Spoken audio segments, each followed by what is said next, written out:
Hello everyone, welcome to my channel. I'm Roxie. I hope you're doing well. Today I'm gonna teach you how you can make your own Russian pancakes. Everyone knows about Russian blinis, which are another version of crepes, but hardly anyone knows about Oladyi. And I don't really understand why, because they're so easy to make, they're so yummy and very versatile.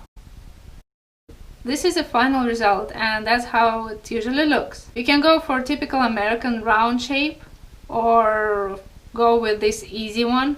You can add any filling such as fruits or any toppings. Traditionally the go-to topping is sour cream, but feel free to go for jam, honey, sugar and even maple syrup. If you don't add sugar, then you can also eat them with fish.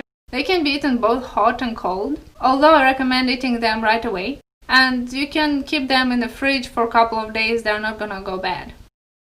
So let's start cooking and let me show you how you can make at home your Oladyi.